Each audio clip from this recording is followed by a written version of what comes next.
Hello guys, आज का हमारा चैप्टर है कोयला और पेट्रोलियम।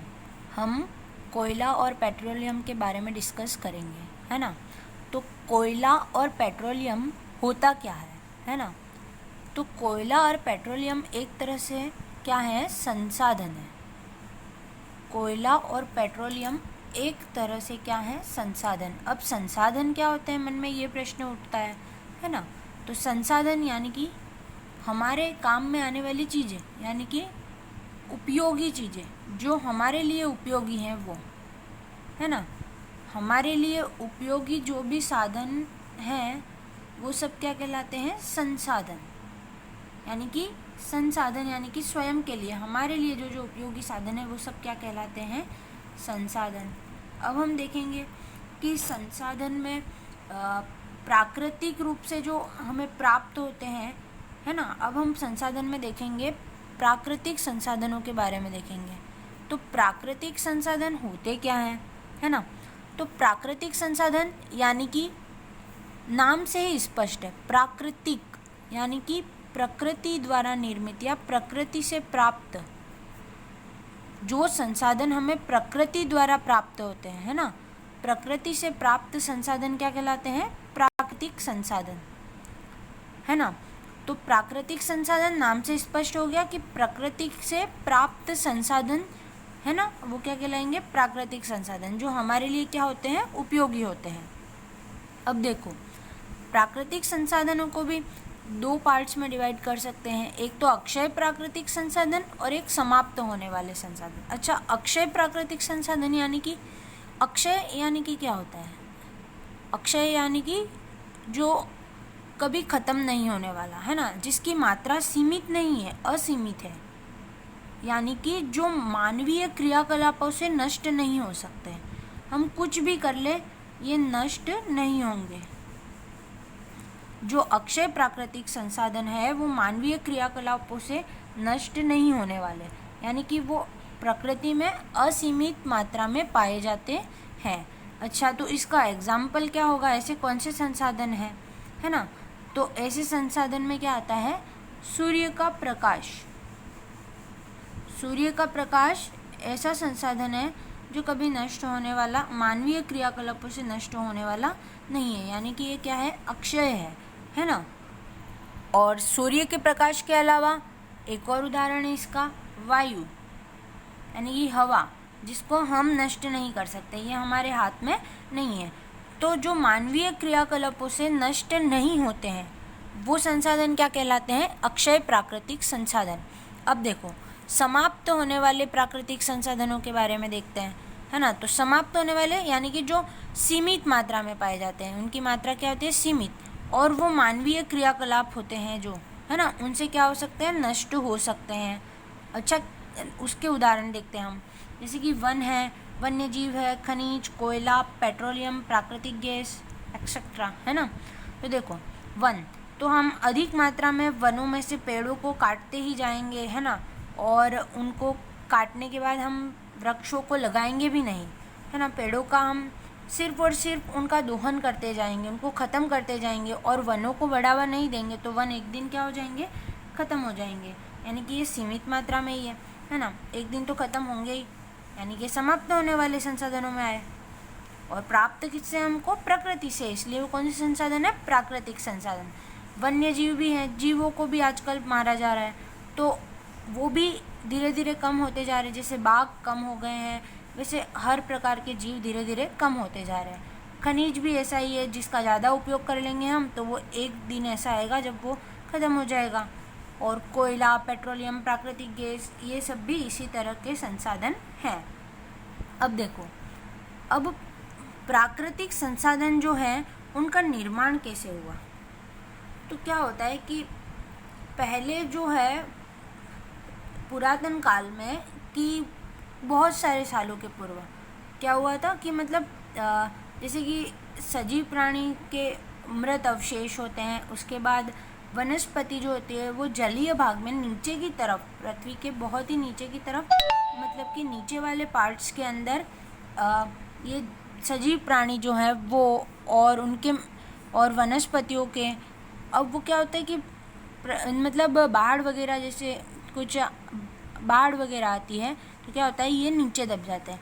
तो उलट पुलट ऊपरी वाली परत नीचे चली गई, यानी कि ये सब नीचे की तरफ चले गए और मृदा जो थी वो ऊपर आ गई। तो मृदा के नीचे दबने से ये क्या हो जाते हैं, इनके जो मृत अवशेष होते हैं वो धीरे धीरे ईंधन में परिवर्तित, जीवाश्म में परिवर्तित हो जाते हैं, है ना। तो उसको क्या बोलते हैं, जीवाश्म ईंधन। तो प्राकृतिक संसाधनों को जीवाश्म ईंधन क्यों कहते हैं, इस तरह का कोई प्रश्न आता है। तो प्राकृतिक संसाधन जो है उनका निर्माण किससे होता है, सजीव प्राणियों या फिर वनस्पति के अवशेषों से होता है, इसलिए प्राकृतिक संसाधन को जीवाश्म ईंधन कहते हैं, है ना। अब देखो कोयला, अब अपन कोयले की बात करेंगे। हमारा चैप्टर कोयला और पेट्रोलियम पर है, तो हम अभी कोयले के ऊपर बात करेंगे। तो कोयला होता क्या है, तो कोयला जो है वो पत्थर जैसा कठोर और काले रंग का होता है। आपने किसी ने तो देखा होगा कि कोयला जो है वो कठोर होता है और कैसे कलर का होता है, काले रंग का होता है, ठीक है। अब देखो कोयले का उपयोग कहाँ कहाँ किया जाता है। तो देखो खाना पकाने में उपयोगी ईंधनों में, खाना पकाने के लिए उपयोगी जो ईंधन होते हैं उनमें कोयले का प्रयोग किया जाता है। उसके बाद रेल इंजनों को चलाने के लिए भाप बनाने में, पहले क्या होता था, रेल इंजनों को चलाने के लिए उसमें भाप बनानी पड़ती थी, तो उसके अंदर कोयला डाला जाता है। आपने बहुत सारी जगहों पर मूवीज़ वगैरह में भी देखा होगा कि रेल इंजनों को चलाने के लिए भाप बनाने में कोयले का प्रयोग किया जाता है। उसके बाद तापीय शक्ति संयंत्रों में विद्युत उत्पन्न करने में, जो तापीय शक्ति संयंत्र होते हैं उनके अंदर हमको विद्युत तो उत्पन्न करनी ही पड़ती है, तो वो हम कोयले की सहायता से कर सकते हैं। उसके बाद विभिन्न उद्योगों में भी ईंधन के रूप में कोयले का प्रयोग किया जाता है। तो कोयले के अनेक उपयोग हैं, ठीक है। अब देखो कोयले की कहानी के बारे में हम देखते हैं, है ना। तो कोयला हमको प्राप्त कैसे हुआ, वो बना कैसे।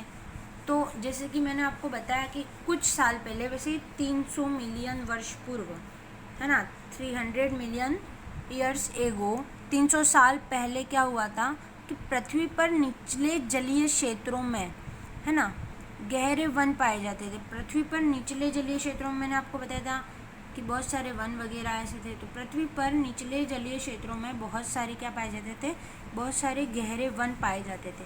अब क्या हुआ कि बाढ़ वगैरह ऐसे कुछ आ गई। जैसे ही बाढ़ आई तो क्या हुआ कि वो क्या हो गए, नीचे दब गए। किसके नीचे दब गए, मृदा के नीचे। तो मृदा क्या हो गई, ऊपर आ गई। मृदा के नीचे दब गए कौन, वनस्पति, निचले जलीय क्षेत्रों में जो गहरे वन थे वो सब। तो मृदा ऊपर आ गई तो क्या हो गया, संपीड़न हो गया।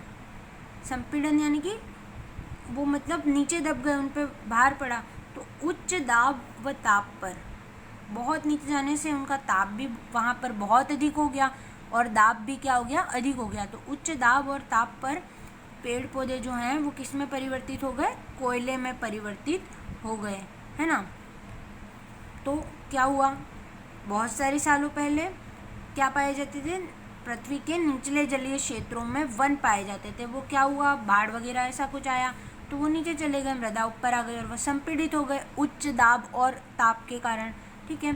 अब पेड़ पौधे जो थे वो किस में परिवर्तित हो गए, कोयले में। तो इस तरह से कोयले का निर्माण हुआ। अब कोयले में मुख्य रूप से क्या पाया जाता है, कार्बन पाया जाता है। अब देखो अपन कार्बनीकरण के बारे में पढ़ते हैं कि कार्बनीकरण होता क्या है ना। तो मृत वनस्पति के धीमे प्रक्रम द्वारा कोयले में परिवर्तन, मृत वनस्पति, है ना, मृत वनस्पति यानी कि ये जो मतलब बहुत साल पहले जो बाढ़ आने के कारण या किसी कारणवश पृथ्वी के नीचे वाले भाग में दब गए, है ना, वो मृत वनस्पति जो हैं वो धीरे धीरे किस में परिवर्तित होते हैं, कोयले में। अचानक से तो परिवर्तित हो नहीं जाते हैं, धीरे धीरे ही परिवर्तित होते हैं। तो धीमे प्रक्रम द्वारा कोयले में परिवर्तन जो है वो क्या कहलाता है, कार्बनीकरण। यानी कि मृत वनस्पति जो है उसका धीमे प्रक्रम द्वारा किसमें, कोयले में परिवर्तन क्या कहलाएगा, कार्बनीकरण। अच्छा अब देखो कोयला जो है वो है ना गर्म, कोयले को जब अपन गर्म करते हैं, है ना, कोयले को क्या किया, गर्म किया, तो क्या होगा, वायु की उपस्थिति में जब कोयले को गर्म किया जाता है तो वो क्या उत्पन्न करता है, CO2 गैस उत्पन्न करता है। ये बात अपन को ध्यान में रखनी है कि कोयले को वायु की उपस्थिति में जब गर्म किया जाता है तो क्या उत्पन्न होती है, CO2 गैस उत्पन्न होती है। अब देखो, उद्योगों में कोयले के प्रक्रमण से प्राप्त उत्पाद, जब उद्योगों में कोयले को गर्म वगैरह किया जाता है, उसका प्रक्रमण किया जाता है, तो हमको क्या प्राप्त होता है, कोक, कोलतार और कोयला गैस, ये हमें प्राप्त होती है। जब उद्योगों में हम कोयले का क्या करते हैं, प्रक्रमण करते हैं, तो हमको क्या उत्पाद प्राप्त होते हैं, कोक, कोलतार और कोयला गैस। अब हम कोक, कोलतार और कोयला गैस के बारे में अध्ययन करेंगे। अब देखो, कोक क्या होता है ना, तो कोक के बारे में देखते हैं। तो कोक जो है वो कठोर होता है। कैसा होता है, कठोर, और सरंध्र होता है, और कैसा होता है, काला पदार्थ होता है। तो कोक जो है वो कठोर, सरंध्र और काला पदार्थ होता है ना। अब कोक जो है वो कार्बन, सी मतलब क्या होता है, कार्बन का शुद्ध रूप है ना। कोक को कार्बन का शुद्ध रूप माना जाता है। अब कोक का उपयोग कहाँ किया जाता है ना, तो इस्पात जो होता है उसके औद्योगिक निर्माण में। तो इस्पात को किससे बनाया जाता है, कोक से बनाया जाता है। अब और धातुओं के निष्कर्षण में, धातु के निष्कर्षण की जो प्रक्रिया होती है उसमें भी कोक का प्रयोग किया जाता है। अब हम कोलतार के बारे में देखते हैं। तो कोलतार क्या होता है ना, तो कोलतार जो है वो एक अप्रिय गंध वाला काला गाढ़ा द्रव है ना। तो कोलतार की गंध जो है वो हमें पसंद नहीं आती, उसकी गंध हमें बिल्कुल नहीं अच्छी लगती है। तो वो अप्रिय गंध वाला, क्योंकि उसकी ऐसी तीक्ष्ण ऐसी गंध होती है जो हमें बिल्कुल भी अच्छी नहीं लगती, तो वो अप्रिय गंध वाला काला गाढ़ा द्रव है। लगभग 200 पदार्थों का मिश्रण है, यानी कि कोलतार के अंदर लगभग 200 पदार्थ होते हैं, ऐसा माना जाता है। ठीक है, अब देखो, कोलतार तो दैनिक जीवन में उपयोगी विभिन्न पदार्थों के औद्योगिक निर्माण में, है ना, हम जो चीज़ें यूज़ करते हैं अभी हमारी ज़िंदगी में, हमारी लाइफ में, उन सब में विभिन्न पदार्थों के औद्योगिक निर्माण में तथा उद्योगों में, याद है ना, तो उद्योगों में कोलतार का प्रयोग किया जाता है। जैसे संश्लेषित रंग बनाने में भी कोलतार का प्रयोग किया जाता है। औषधि के निर्माण में, विस्फोटक है, सुगंध, प्लास्टिक, पेंट, फोटोग्राफिक सामग्री, छत निर्माण सामग्री, इन सब के अंदर किसका प्रयोग किया जाता है, कोलतार का प्रयोग किया जाता है। अब देखो, जो मौत और कीट होते हैं, है ना, जो कीट वगैरह हो जाते हैं उनको भगाने के लिए अपन किसका प्रयोग करते हैं, नेफ्थलीन की गोलियों का प्रयोग करते हैं। अब नेफ्थलीन की गोलियां किससे बनती है, तो वो बनती हैं कोलतार से बनती हैं। तो ये बात आपको ध्यान रखनी है कि नेफ्थलीन की गोलियां जो कि मौत और कीटों को भगाने के लिए प्रयोग करते हैं वो कोलतार से प्राप्त होती हैं।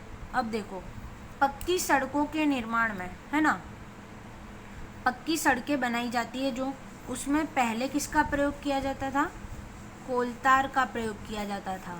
परंतु वर्तमान में पेट्रोलियम उत्पाद, एक पेट्रोलियम का उत्पाद है बिटुमेन, क्या है, बिटुमेन, जिसका प्रयोग किया जाता है।